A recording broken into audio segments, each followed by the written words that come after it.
We're live. Hi, everybody. Thank you so much for joining us on this Thursday evening. I'm very excited for my guest today. Demeter is going to be joining us, and we've been very close friends for, 3 years, 4 years. They were the 2019-2020 Youth Poet Laureate, and I'm the 2020-2021 Youth Poet Laureate. And we do so much work together, so I'm just really excited to meet with them in this virtual space and be able to talk about arts education. So we'll just wait for them to log on, and then I could have them join our live. But I'm super excited. Oh, here they are. Okay. They're connecting. So excited. Hello. Hi. I've never done this before, so we'll see. We'll see.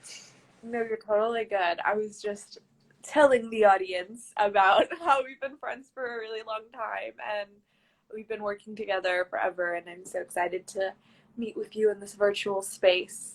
Like almost 4 years. Yeah, that's why I was like, 3 years? 4 No, years? because we met when we were in 8th grade at the YPL ceremony. Yes. And then we became friends freshman year. The legacy, the growth. But yes, I just wanted to, how are you doing with all of this? Like, quarantine, school getting ready to start. I'm doing good. It's very weird. Like, I don't know, it's hard to like put into words, everything that's happening. Just because it's like very, I don't know, it's so unprecedented. And I think everyone, like, I don't know, I worry about people a lot, so I'm just like constantly worrying about people in my community. But Yeah, no, I definitely understand that. It's a very odd time you're navigating, but it's also a new time, a time for growth, and a time yeah, to make change. I think it's very prevalent right now. yeah. Yes, but have you been making any art, like creating, writing? Kind of. I'm still working on a manuscript, so that's been my like main focus recently, and trying to finish that, even like with COVID and everything, like trying to figure out how to do that in the best possible way. I don't know. I think a lot of like my artistic practice right now is very focused on like internal like improvements and how I can be like best myself and how I can keep myself safe and like treat myself well emotionally as opposed to like producing art. So Yeah, I love it for you, love that for the community, internal reflection. But yeah, so I was so excited to bring you onto our live stream, because I know like we've been working in arts education for, like you said, like 4 years, and that started off with us like in poetry and really thinking about how people have access to the literary arts and teen literacy and things like that. And now it's kind of blossomed into like our collaboration with classes and Mirror Talk and the art hour. So I was wondering if like you wanted to talk a little bit about your work, and then we can just like go from there. yeah. So I've been competing in poetry competitions and writing poetry and teaching poetry for quite a few years. Things that I'm working on right now include like I run this program called Mirror Talk where we basically like there are both workshops and also like poetry shows, but basically the goal of the organization is to create safe spaces for teenagers to share poetic work because this past year or so I've been like really focused on the ways in which we can like really radicalize the way that we think about arts education and also radicalize the way that we think about arts access. So in terms of like the hierarchy of access and the hierarchy of also organizing, I think is really important to consider when it comes to organizing things like shows, and like how we can create spaces for the arts that are free of competition and that are like safe for people. I think I focus a lot on like the safety of the people involved.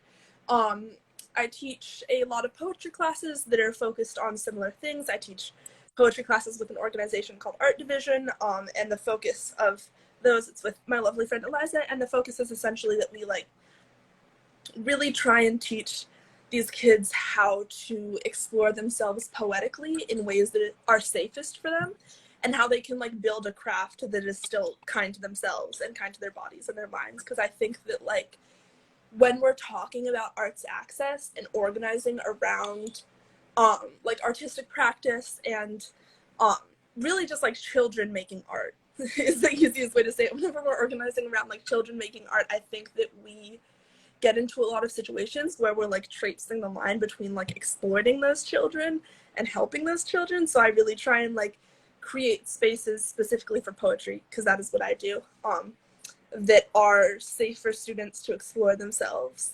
and safe from like any concept of like using them as a lens to like further any larger goal. Like I really try and build spaces where it's like we're just gonna like make it safe for you to share your work, as opposed to like focusing on like furthering a larger goal as an organization or as a space.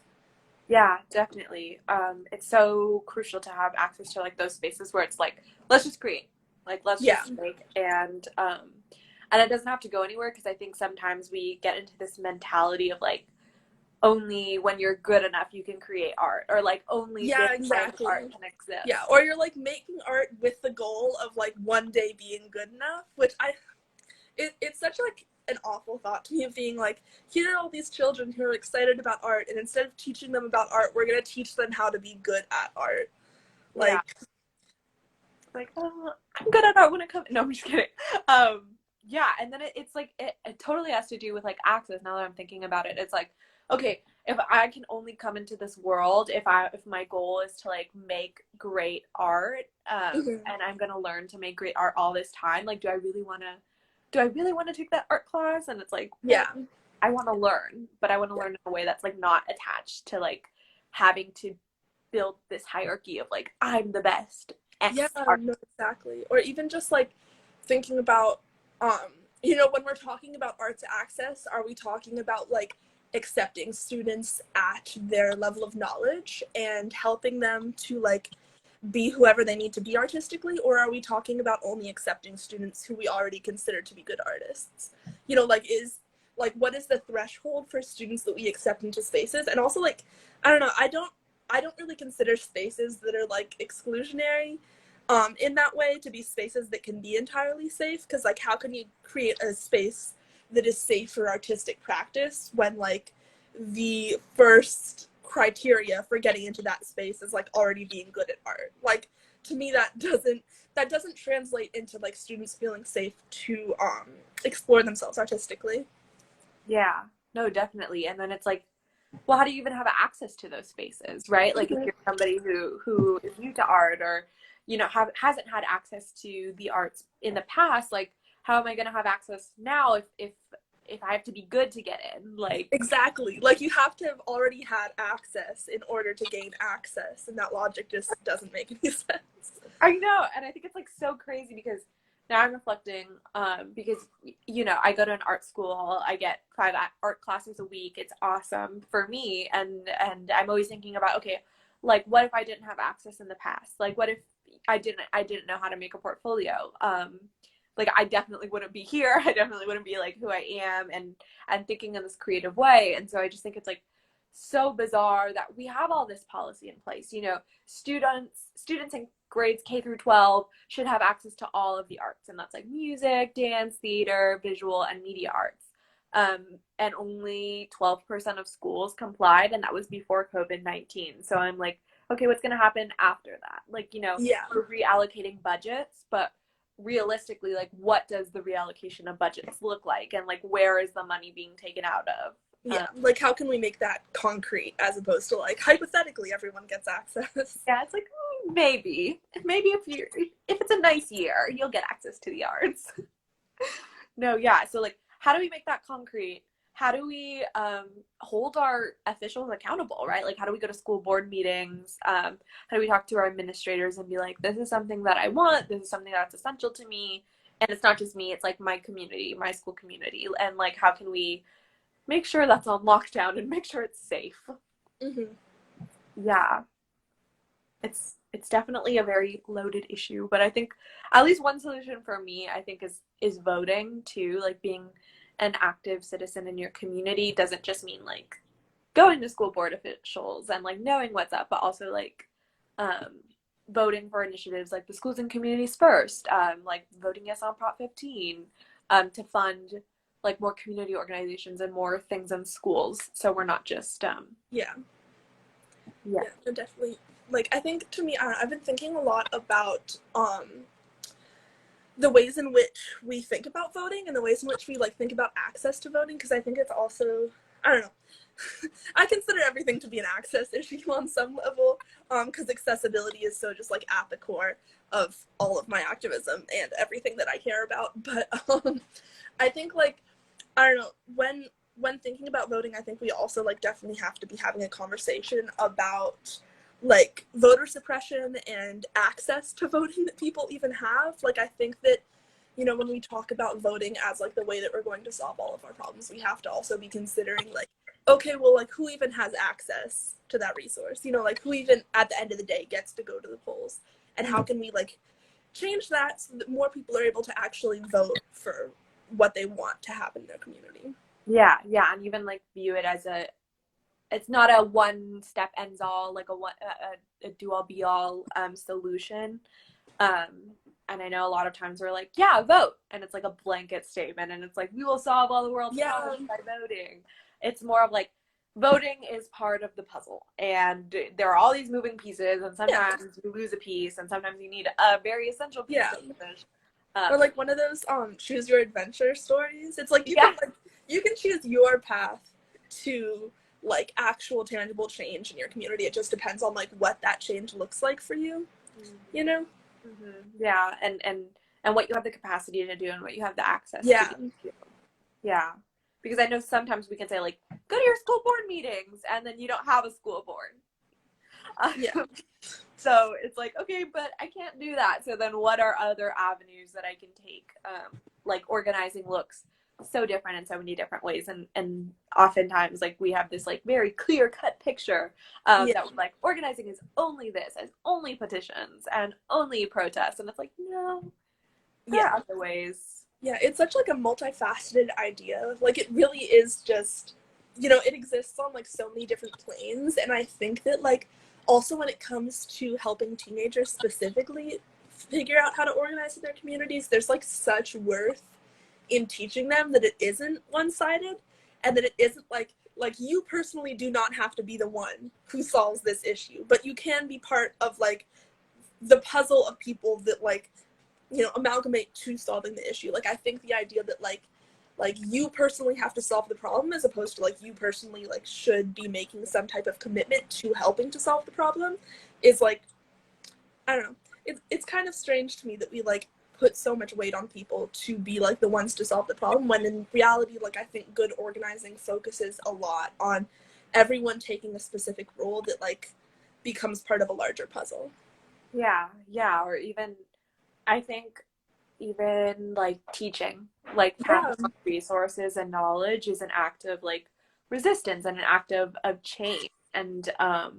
And it's such an essential piece that sometimes we forget. We're like, no, no, no, it only like how we talk, it only looks this way. And it's like, no, it manifests in so many different ways, and it looks different for all of our communities. Yeah. Like, for me, because I have arts access at school, like for that community, it looks like, okay, now how do we share it? And how do we, speak on our experiences, and just really like start those conversations in other places in our other communities, and show that it's worthwhile and show that it's worth value and meaning and needs to be funded. But like at another school, like my brother's school, they don't have any art. That looks so different of like, okay, let's show, like, let's bring people in to teach, and let's show other community resources where they can get access in different places. But yeah, it's a value, like you said, to like teach that you don't have to be like the be all like end all. Again, like voting isn't the be all end all. You are not the like be all end all. You are collectively contributing to the solution. Yeah, exactly. Yeah, but I don't know. What kind of, I think when we were talking about art and creating, which I really loved it, you're like, it's like introspective. It's like focusing on making sure like I'm good before I give things to the world. Because I think Yeah. we're often trying to like push things out and we're like, here's Yeah. this thing for the world. So I don't know if like you want to talk more about that or. I mean, I think like to me it boils down to like the ways in which we consider art and also like the spheres in which art exists in, like essentially like the lens that we look at our artistic practice through. Because I think that like a lot of the time, because art is considered to be like such a radical thing and such a radical thing to be participating in, we forget that like, you know, as artists we are like looking at art through the lens of the capitalist society that we live in, right? So I think that like for me, part of it, like part of my work as someone who is anti-capitalist, like um is focusing on how we can get opportunities to people and how we can teach people about the arts that are in ways that like aren't focused on production. Because to me, I feel like personally I do see that as revolutionary in the sense that like if we can teach kids that they can make art because it makes them feel good, instead of like focusing on only making art because they have like quote unquote potential, or like only making art because they are going to reach this end goal of being a famous artist. Like I think that if we can teach art as healing, like that in and of itself is sort of radical and revolutionary, and that we are combating against this idea that like only good artists deserve to make art, you know, whatever you consider a good artist to be. And also that like the end goal for you as an artist should be that someone wants to buy your work. Because I Yeah. think that like, I don't know, the ways in which we consider artistic practice through the lens of production can at least like, I think to me personally that has been like super damaging to my practice and to how I think about the art that I create. The idea of like my art is only good if I'm constantly producing, or my art is only good if someone wants to see it. And I think like once I stepped away from that and sort of started moving towards like my art can be good because I like making it and I think it's cool, and it helped me like get through that hard day, or it helped me get through this experience, like that is 100% valid, and not all art has to be like at the end goal of like production or participating in capitalism, really. Yeah, definitely. Like I know studies have shown like arts education helps students like heal from trauma and like build resilience. That I need, at least I know like personally, um, that like my art was a way for me to like work through the world and like how I perceived it and how I was experiencing things around me. Um, Mm-hmm. and it wasn't necessarily something that I was like, yes, I am going to show this to the like collective I'm in or like the program that I'm in. I was just like, this is for me. Um, and I was actually like I was cleaning my room and I was looking at some of the old paintings that I made and I was like, this is trash. And then I was like, wait, this helped me feel good when I made this in this present moment. So this Exactly. serves a purpose that, you know, maybe changes the way that we think about art. Like it doesn't have to be Yeah. like, you know how you're saying production, production, production. Yeah, no, exactly. I think I started like feeling so much better about the poems that I wrote when I stopped like looking at every poem as an opportunity to like get published or have someone see my work or like have someone tell me that I'm talented. Because I think that like when I started looking at it from the lens of like this is what helps me heal and this is like a large part of how I care for myself, I felt so much better than like right, because I think for such a long time I would like write a poem and like look at it solely on its like level of production and level of like how I am able to participate in like the world, and also like by virtue of that in capitalism, like with this piece, like okay, who is going to buy this, who am I going to send this to, you know, what literary magazine is going to publish this, as opposed to like thinking about it through the lens of like how can I use this art to heal myself. Like I think when I stopped looking at pieces through the lens of like, oh, like this sucks because no one's gonna read it, or like this sucks because no one's gonna want to publish it, I felt so much better about my work, and like ultimately I started making better work. Yeah, yeah. I think that's the funny part is like once you let go that art is only for production, only for like buying, publishing, then you're like, oh, okay, I have no bounds. Like, let's just put out all this different work. Um, which I think also goes to this narrative that we have of like the one artist. Like only one artist can exist and only one artist can be the best and can exist at the top of this hierarchy. Like you have to be that one artist that's the best. And it's like, no, we just have to create. And I mean, I think like arts education plays such a large role in that too, because if you think about the fact that like so many people lack access to arts education, and by virtue of the fact that they lack access, then it does look like only one artist gets to succeed. Because no one's like teaching you art, no one's giving you opportunities. So, you know, to you as a young artist, it might look like only one person gets to succeed and it's by virtue of chance, as opposed to like if we did focus on giving students access to art classes and access to art classes that could be safe spaces for them, then we might like see, you know, we might see students moving towards this idea of like artistic practice as healing, as opposed to like artistic practice as the idea of like there will be one successful artist. Like it's not the Hunger Games. Everyone deserves art classes.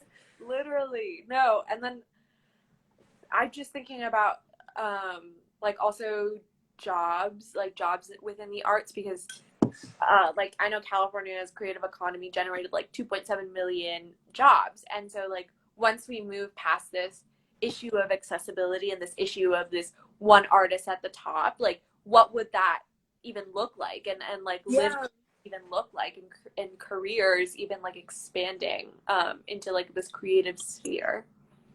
Yes, that's such a good point. I love that. Yes.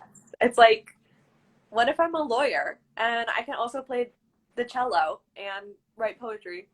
Boom. Yeah, like I think there is this idea, especially for young artists, that it's like, oh, it's cool that you like painting now, or it's cool that you like enjoy playing the guitar now, but once you get to a career, you're never going to do that again, because now you're a lawyer, not an artist. You can't be both. And I think that like, I don't know, there's so much value in the idea of having like a personal artistic practice regardless of your overall goals. Like I think that you can be an artist because you love being an artist, not be an artist because you want to like have that be your career. Like I think that, I don't know, when I was growing up, there was definitely that message spread of like, oh, it's cool that you like art now, but like that's not going to be the same in college. And it's like, why can't it be, you know? Yeah, like why can't I just create to create too? Like why does it have to be like this is my career? Like why do I have to define what an artistic career looks like to me? And I can't. Yeah, exactly. Yeah, no, I was even thinking about because I always think like as an artist, like we look at the world through a different lens. Like we have this like third eye or fourth eye, whatever you want to call it, an extra limb, and we're just like moving through the world in a really creative sphere, whether that be like we're looking really critically at language, we're like for poets, or we're looking really critically at like what we're using. I think also like architecture, like how things look. Like I'm obsessed with the Bauhaus movement, and so like when I go into the classroom, I'm like, yeah, that's Bauhaus, like that design, how you're using that whiteboard, Bauhaus, and like all these different things. And people are like, what? But like it just changes the way that we're perceiving the world that we live in, and how we're perceiving our studies in school, and how we're perceiving like our careers eventually in the future. Yeah. So it's like, why can't we just have that artistic practice on the side to benefit us? There's such virtue in like being a creative person in so many different ways. Even thinking about like, you know, we face so many issues in the world as a whole. Like there is such virtue in being able to look at those in a creative way and like come up with solutions in a creative way. And I think that like, you know, art really does give people that opportunity. I think like obviously there are other ways to be creative, but I think that art really like opens a door to creativity that a lot of people hadn't considered before. Like a lot of people don't always consider the idea that they can like do whatever they want when they make art. Like you can make art that looks like whatever you want it to make. And I think once people like get a hold of that idea, they're able to sort of apply that to the rest of their life. You know, like you can solve this problem however looks best for you. It doesn't need to be like one or two options or whatever. Yeah, I know. I was like doing this like resume building workshop, and they were like, okay, what are your skills? And I was like, skills. And they were like, yeah, so it's just like, tell us about yourself, and then we can help you build your resume for skills. And I was like, okay, I'm an artist, I go to art school. And they were like, creativity. And they were like, creativity is the #1 sought after like trait by employers and things like that. And I was like, okay, cool. Like, I have this thing under my belt. And I'm just thinking about how it helps us also critically think, like you're saying, like critically think about the problems that are at hand, and then offer new and nuanced like solutions and things like that. Yeah, definitely. Yeah. Um, but I know that without arts education, I probably would not have had the jobs. Like, we work for the MoCA, which is pretty awesome, and we were involved with Create CA and all these different things, and it's because we're able to like approach these issues of accessibility and these issues of whatever it may be in like this really unique way, in this really unique lens. Yeah. Yeah, I think I don't know, radical accessibility is so like helpful in so many different ways. Even if it like, I don't know, thinking about everything from like when I organize a poetry show, you know, I like make sure that there are copies of all of the poems that are being performed written out physically, so that if there are anyone with any either like hearing impairments or audio processing issues, they're able to enjoy the show. Like, anything from that to like actually talking about the access that people have to arts and the ways that we can improve the access people have. Like, I think that considering accessibility when it comes to all of these things is just, it's so important. Like, it's such an important part of the puzzle and so fundamental to the ways in which we can think about like access to the arts and think about access in general, like thinking about it radically and thinking about the ways in which we can have like the most accessible spaces possible. Like, I think that you know, for a long time, accessibility wasn't come at through the lens of like, okay, who can we make this space available to, who might want to use it. It was coming from the lens of like, who is already here and how can we improve it for them. And I think that once we start looking at it from the way of like, who could use this space and who needs this space and how can we make it open to them, like so many more opportunities pop up, and it just like offers so much more to the world, I think. Definitely, definitely. And I know, like, especially with arts access in California, it's like, who are the people who are being neglected? It's, you know, communities of color, low income communities, um, special education schools, and ESL learners. And I remember, like, I'm an ESL learner, and the whole way that, like, I would learn would be, like, these really, like, bad worksheets that were, like, this is a shirt, draw a shirt, write the word shirt. And I was like, okay, like, I'm learning English. Um, and it's just like, how can we bring all of these different people who would definitely benefit from this space? Like, there's no question about like, oh, will somebody who is low income benefit from this space? Yes. Everybody is like super hungry for arts education and will literally pick up anything that you put down. And I know we've seen that like with the art hour, because you've been teaching classes, and for those of our viewers, I started a nonprofit called the Art Hour, and we teach 1 hour free virtual art classes for students in K through 12. And I'm like looking at all of these kids, and I remember one of the families that was there, the parents were speaking Spanish, and then the kids were talking back and saying what they were doing. And I thought it was so like awesome and amazing, and I was like, yes, this was warming my heart, because this is like also an intergenerational sharing of knowledge, right? Because if you're teaching and you're teaching somebody younger than you, and then they go in turn and teach somebody older than them, I don't know, I think Yeah. so beautiful. Yeah. And I don't know, I think there's so much we can do with the knowledge we have too. Like, we're both like super privileged, and also like that's why we're working in accessibility, and we're able to think about these things too, of like accessibility to language, accessibility to like people with disabilities, and just like accessibility in general. Like, when we approach that lens, we have to think about it in all different aspects. Yeah. Yeah, and we can do that because we're creatives. But yeah, I don't know. I guess, what do you think are the steps that we can take, like either individually, communally, like to increase access and just like think about access? Like, what are the things that you think we can do to kind of like reframe the way we have Yeah. this conversation? I think it's such a multifaceted question because it can really be done in so many different ways. But I think for me, when I'm like talking to people who are organizing for the first time or organizing anything on my own,